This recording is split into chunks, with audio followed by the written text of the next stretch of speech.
Oh, they got him. They got him. Put him down, Jones. Finish him. Finish him. It's over. Oh, boy. Yes, sir. Ski.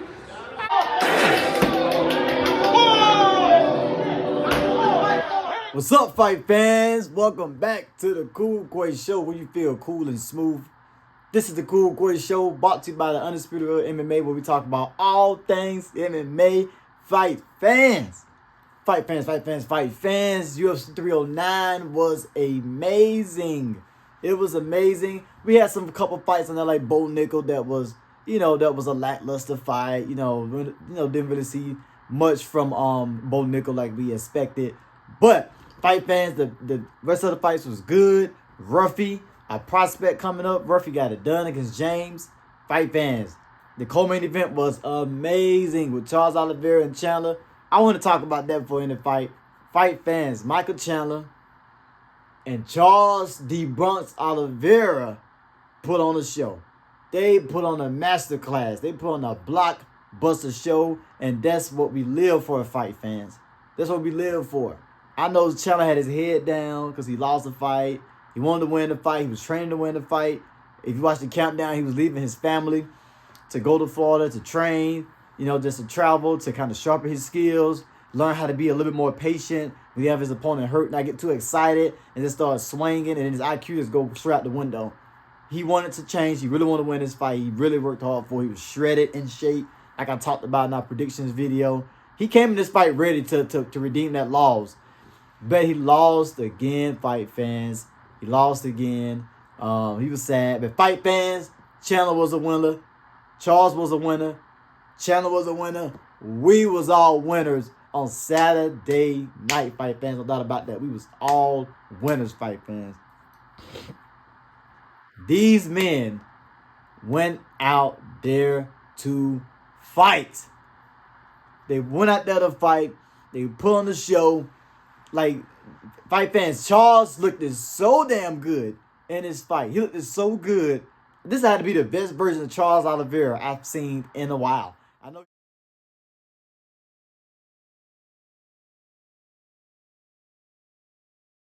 he's been a champion. I know he looked good against Poirier. He looked good against Chandler the first time.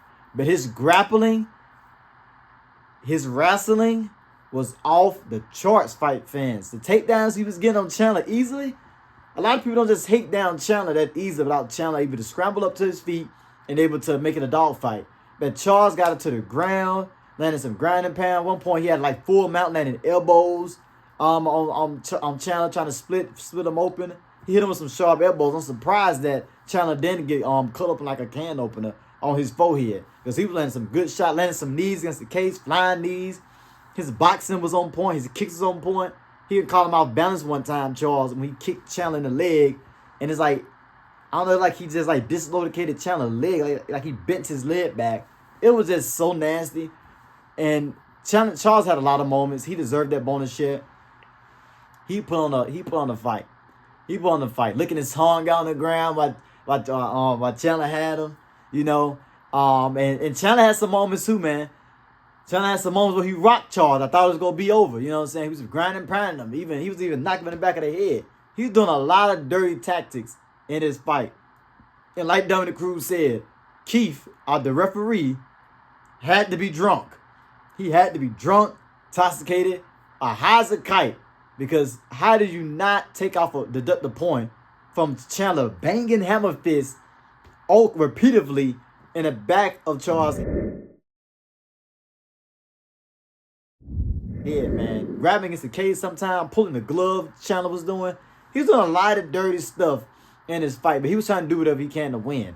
I know he did some dirty stuff, like gouging Poirier's eyes with his hands and stuff Poirier talked about.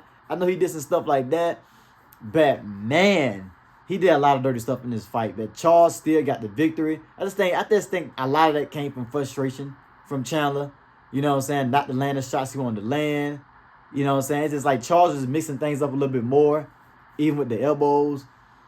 Fight fans, it was a really, really good fight, back and forth. Even one point, Chandler got up was smiling, lifted his hand up, and just whoop, whoop, that dunked Charles on his back. You know what I'm saying? Like some deep WWE type stuff, man.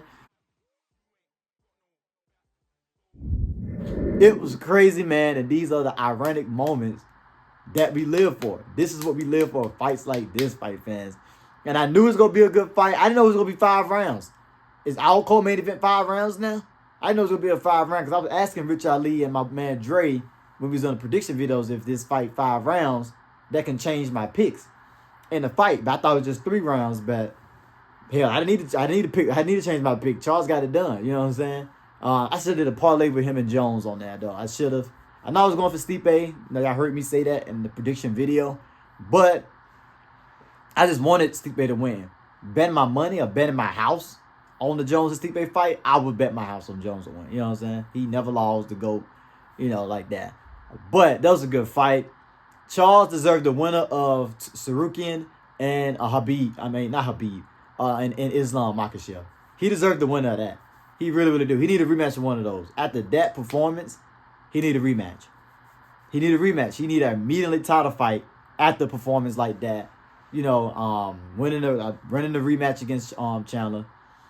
Great fight. Like I said, Chandler had his moment where he threw a big overhand right, dropped him, you know what I'm saying? I run that moment. He ate that shot. I don't want to hear out of nobody's mouth. I don't care who you is. I don't care if you King Kong. I don't want to hear out of nobody's mouth that Charles has no heart. He got some quit in him. He give up when the going gets tough. He give up. He get going. I don't hear none of that because Chandler put on a fight. He ate Chandler best shot, survived that, fell to the ground. He was even getting illegally banged on the side of the head and still survived that. So I don't hear nothing about Charles this, Charles that. He got no. He showed gratitude. He showed some heart. He showed his toughness. He showed the heart of a champion. And he showed that I want to get back to the top. I ain't just here to fight for a check. I'm not here to fight these upcoming fighters like Patty Batty, Ronaldo, and Gillespie. I'm not trying to do that. I ain't no guy to make a name off me, Charles the Bronx Oliveira. I'm the name. You know the name. It's only one champ, and that's the Bronx. And that's what he came in this fight to set the record that, hey, I want to fight for a belt. I'll be a champ. And that's what he did. I'm so proud of Charles because I was kind of nervous for him. I kept saying I'm nervous. I kept telling MJ and Jew, like, I'm nervous for him because his last fight with Sarukian, he wasn't really switched on. It's like he was having a good time instead of trying to win a fight. He was just having fun in the cage. That's what it kind of seemed like. He had Sarukian backing him back. And I feel like he worked on a lot of wrestling, a lot of grappling in this fight with Chandler because he knew that was kind of like his weakness when he was fighting Sarukian. Now Sarukian was on top of him and just like getting the takedowns when he needed to on Charles. So I think Charles really went back to the drawing boards and worked on that wrestling and brought it into this fight with Chandler. And we can tell. You can watch the fight and tell that he worked on his wrestling really, really good because man, he looked great in his fight. Good conditioning as well. So you can't say, oh, Charles conditioning bad. Oh, he started to slow down in the second and third round. No. His conditioning was good. This is first time. This was Charles' first time going 5 rounds. He couldn't take Chandler out. He kept trying to lock in a submission and kept trying to do stuff like that. He couldn't take him out. But that's the type of fight. That's the type of Chandler fight you got to be in. You got to take him out. If not, you're going to be in a dog fight all the way to the fight over with. And I love Chandler. He got a lot of heart. I know he lost some fights in the UFC. Then win a lot. You know, but man, Chandler is always damn near the people's main event, man. Always the people's main event. You know what I'm saying? But gotta love Chandler, man. Hardcore fan, you gotta love Chandler. Even a casual fan, people first time watching him like, wow, that guy got a lot of heart. He's tough. And man, it was a good fight, man. That was a good fight, man. Now I gotta take a shot. Hold on.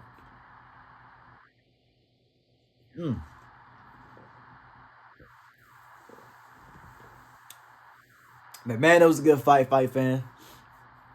Oh man. But I got a little sad when the main event came. You know, the seeing citizen, Stipe Miocic, aka Joe Biden, versus the GOAT, Boney Bones Jones, the 37-year-old, the Duck, you know, quack, quack. You know what I'm saying? Quack, quack. You know what I'm saying? That's Boney Bones Jones. That's why I got the yellow on, like a duck. That. What up, bro? It was at this moment that he knew. Stop ducking, Joan. Yes, you know what I'm saying? Duck and Tom. Let's get into the fight though. The fight was what I expected. Kind of reminded me of Mike Tyson and Jake Paul, to be honest. Just Stipe was just trying to survive. I felt like Jones could have finished him in the first round. I said it. I felt like Jones could have finished him in the first round. Like he's about to finish with the elbows. It's just Stipe looked at old. Right now, ooh, good. Nice jab from Jones. Stipe trying to come in the first round. Stipe didn't look switched on. Like Stipe looked switched on, ready to kill something. You know what I'm saying? Quick hands. You know what I'm saying? Good head movement, bobbing and weaving like he did when Stipe fought Francis Ngannou the first time. When he was bobbing and weaving and Francis lunging these big old haymaker punches and these big old center blocks. And then Stipe just ducking and dodging and whoop, takedown, throwing the leg kicks, breaking Francis Ngannou down. Right now, ooh, good. Nice jab from Jones. Stipe trying to come back with his own jab. Jones slipping. That Stipe didn't look like this Stipe with Jones. As I expected, he's 42 years old, fight fans. What can you expect? But he got a lot of heart. Stipe still got a lot of heart, though. I mean, he took Jones to the third round. You know what I'm saying? He even clipped Jones a couple times, too. You know, lunging forward. Let him get up on you. Stipe, them short jabs from Stipe. Jones trying to hurt him get away with his back like that, trying to get away, keeping the distance, popping good body kicks. Like that's something that Jones really worked on and seen the opening at him. His coaches are very smart. It's like it's an opening that Jones seen with the body kicks. Jones' jabs was good. Jones always had good jabs, popping the jabs on Miocic. You know what I'm saying? Even had him busted up in the face with the jabs. Yeah, just all of that, man. You know, just high kicks. You know, switching to the body kick to the high kick like he was doing DC. Jones has been the vintage Jones. He's just been the vintage Jones of light heavyweight. He balled up the heavyweight. I was questioning Jones in cardio. Can he keep throwing those kicks? Can he keep throwing those spinning kicks with that weight on him? And with that, with that little pork belly sticking out that's flapping over like a muffin top. You know what I'm saying? Can he keep that pace going to the third, fourth, fifth round? And he did. He kept the same pace from the first round to the third round, which shows me his cardio still good. He also had good cardio, but it's still good at heavyweight. He just carried that cardio and that power to heavyweight. You know what I'm saying? Stipe and John Jones fight right now, live. I'm in Vegas. I ain't with the crew. Third round. Got my boy here with me, watching the fight. Ooh, Stipe. And Stipe catch Jones with one of them. I'm scared for him. I ain't gonna lie, I'm scared for it. I'm scared for it. John Jones looking good though. He keeping his Stipe. It's gonna be over. Nice leg kick from John. Keep that distance. Ooh, good jab. Good jab. Working. Composure about him. You just put him on the ground. He's good. Yeah. That's what he probably need to do. He probably need to go to the ground and get some of that ground action. Ooh. Stipe hit hard. Yeah, like us. We think like, oh, it's just like a good punch, you know? Yeah. All the fucking punches But one of the punches can take you out. Yeah. Jones came in this fight switched on. He came in this fight ready. You know what I'm saying? Like I said, Stipe had some moments, but man, he made Stipe look like an amateur out there. I'm not gonna lie. You know what I'm saying? That's why I didn't want to see the fight. You know what I'm saying? 42. I knew Stipe would look the same. Just got TKO'd by Francis Ngannou. Been out for 4 years. And some people say Stipe looked good to last into the third round. Cyril Gunn boo-booed the bed and got choked out. At least, Stipe didn't get finished in the first round. At least Stipe didn't get choked out in the first round. He lasted the third round. I understand that. But I just hate to see Stipe take a beating. I mean, Stipe had some moments where he was landing. He did good on the ground, like grabbing Jones' wrist so he won't get ground and pound. With the elbows, he was slicing. You know what I'm saying? The 360 elbows Jones was throwing. He about to slice Miocic up like some watermelon. When you slice your watermelons up in unlimited pieces. You know, you cut the big hole out of him, you cut him up. That's how I thought he was gonna slice Miocic's face up with those elbows, and I seen it. I felt bad.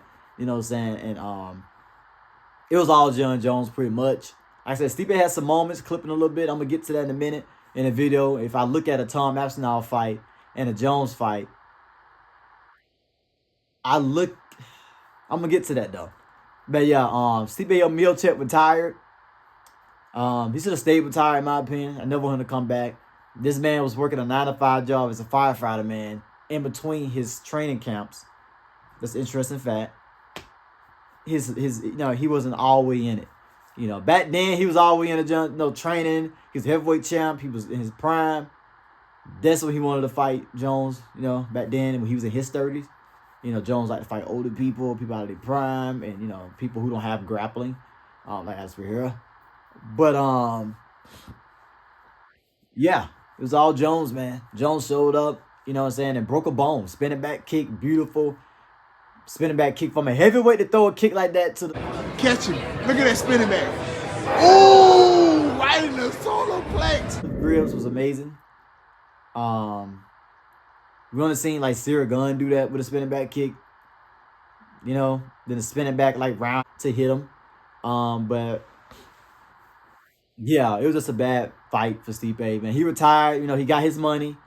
As to what happens next, are you going to continue fighting, or do you think this is it? I'm done. I'm hanging them up. I'm retiring. Thank God. Up like that. I guess he'll go back to being a firefighter, man. He said, I'm done with this. I'm done fighting. You know, so I think that's a good call for him, his family. And yeah, fight fans. Jones got it done. Congratulations. Jones said he want to continue to fight. Joe Rogan got on the mic and had the audacity to name Alex Pereira his next fight. If you're interested in that, Alex Pereira should not have been the first person that he said on that mic. It should have been Big Tom Aspinall, who want the big smoke, all the smoke with anybody. Tom Aspinall, who finishing fights in 1 minute, 1 minute, 1 minute, 1 minute against Blaze, 1 minute against Tiberian, 1 minute and 50-something seconds against Sergey. You know, choking out Arlovsky, double that takedown, woo, woo, woo, sucking in submission. Fight fans, if Jones was fighting Tom Aspinall or Francis, and he getting clipped like that and running away in the circle, the way he was in that fight, he would have been in the world trouble. Tom Aspinall would have stormed him. Okay? Tom Aspinall.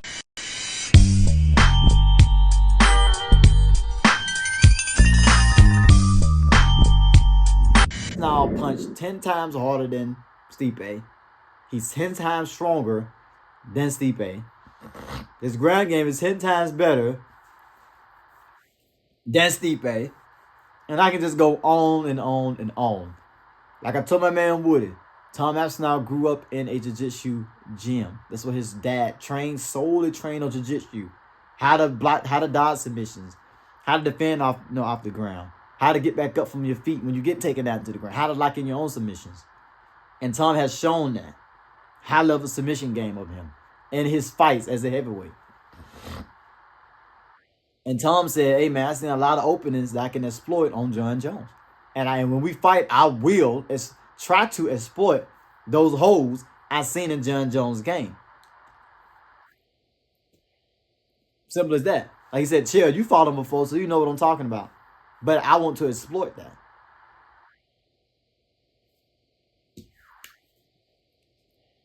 That's what Tom Aspinall said, and I can believe it. I can believe it. I seen some holes. I'm not even a fighter, but I seen some holes that I feel like the style that Tom Aspinall have can exploit. I'm not trying to be a hater. You know, John Jones got it done. He won. You know what I'm saying? Did the Hiller's dance. I've been trying to learn that dance in the mirror, y'all. So let me know if I got it down pat. Comment down below. Okay, just be real now. He did his little dance, little victory dance. You know what I'm saying? You know. I think it was like that, right? I moved my hips right. And he did his head like that. It's a Donald Trump dance, you know what I'm saying? Then he thumbs up like that to Trump. Trump like that. Trump was rubbing on the belt like that, like he was. Wow!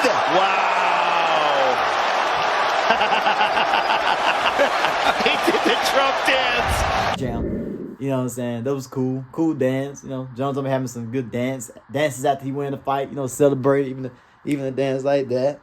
Even a dance like that, a little two-step dance. You know what I'm saying? Jones showing some little moves in the octagon. I guess he been training moves and spinning back kicks and, you know, trying to elevate his wrestling in the gym with Ryan Gordon. Because that's what he did, man. That was funny, though. But, yeah, beautiful body kick from Jones. It was nasty. You just heard the sound of it. You just heard the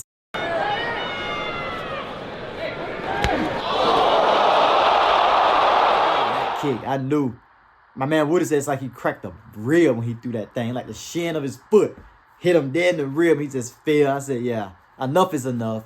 C-Baby was getting hurt by the body kicks before. C-Baby was just so slow, throwing punches just straight down the middle, just lunging forward with punches, all his face exposed. You know what I'm saying? I was just thinking if that was Nagano or if that was Tom Aspinal in that cage, and he's lunging forward in a straight line, guys, you hear what I'm saying? Listen to what I'm saying. A straight line lunging forward like that against Tom or Francis, he would have been slept. He would have slept in that first round. That first and second round, he'd have been slept. It wouldn't even been a third round. No, Jones never had power in his hands. Jones hit him with some good punches. He had some good boxing in this fight. So I want to see how. I'm very interested to see from skill to skill. How do Tom look in the third, fourth, fifth round? How did he fight after adversity? How do Tom look? You know what I'm saying? That's the question I want. I feel like Jones is the person to push Tom Aspinall to those later rounds. If Tom don't knock him out in the first round, because Tom been knocking him out in the first round. I want to see it. Who is the best heavyweight? That's what it comes down to. We know that John Jones is the greatest fighter of all time, but who's the better heavyweight? That's my question. Last time I checked, Tom defended his interim belt and just cleaned the heavyweight division out. There's nobody for Tom to fight. So that fight has to happen. Pay John Jones whatever you got to pay him, Dana. Stop gambling at damn Vegas. Shooting them dice, bowling, or doing whatever y'all be doing to win money. I'm not a gambler. But make the fight happen and pay John Jones the Devontae Wilder money and make this man happy. Okay? And let him, you know what I'm saying, go Jack in the Box, and then we got the Tom Aspinall fight. Tom was looking cool. Tom had his shades on, sipping his little margarita, whatever he had in the cup. You know what I'm saying? Like, yeah, baby, come on. I'm ready. Instead of let Tom come to the cage, too, I'm mad about that. I should let Tom come to the cage. Damn, Dana, what you doing? You could have sold that fight. That'd make the fight even bigger. If you brought him to the cage, that could have had that on all the promotion trailers. Y'all need to have it on. And on the countdown, when the countdown came, when they fight. But hopefully get that fight next year, July. I'm ready for it. The world's ready for it. Stop teasing me, John Jones. Please. Make the fight happen. I don't want you to fight Tom because I want to see you lose. I want you to fight Tom because I feel like that's the biggest challenge in your career. Okay? I know we said Cyril Gunn, but Cyril Gunn didn't have no grappling. So it just kind of eliminate that fight now that we look at it. And Cyril Gunn didn't come to fight, so that don't count. Tom's ready to fight. He always comes switched on in fights. He's ready. So let's see what you got. Tom got great head movement. The shots that Stipe was getting hit with, Tom's not getting hit with those shots. Those jabs that he was getting hit with, Tom's not getting hit with those shots. He got good head movement. He know how to circle around. He got that Tyson Fury, head movement. He throw a lot of feints as well that could confuse Jones on the feet. And there's just a lot of openings, like Tom said, I seen on the feet. You know what I'm saying? Has some great, like I said, Tom has not trained with great boxers like Tom. Been training boxing for years. No boxing techniques. Power in his hands. Good speed. Good kicks as well. He mixed it up more than Stipe on the feet. I want to see that fight. Fight somebody in their youth. Pay John Jones. I don't want to see Tom Aspinall fight anyone else but John Jones. So let's see it. Okay, mate? Okay, let's make it happen. It don't have to be in London, England, John Jones. We can have it in Vegas. We can have it back in New York. But let's make that fight happen, fight fans. Okay? But it's a great night of fights, fight fans. I enjoyed it. As always, as a hardcore fan, I enjoy the fights that's kind of lackluster too. Because I'm a hardcore fan. But fight fans, that's my recap reaction video of UFC 309. Make sure to tell a friend, and tell a friend, and tell a friend. Thank you for all the new subscribers that subscribe and tune into the Cool Quay Show. I have a lot of great things coming, so stay tuned for that. I'll never let you down. We the people, for the people. Tuning out. This your boy Cool Quay. Let me know. Let me know what y'all want to see next. Jones talking about some deal to get it because Tom deserve it. Right is right, wrong is wrong. That is right. Tom deserve it. I won't see nobody else. But fight fans, it's your boy Cool Quay. Tuning out. You wonder. And you know this.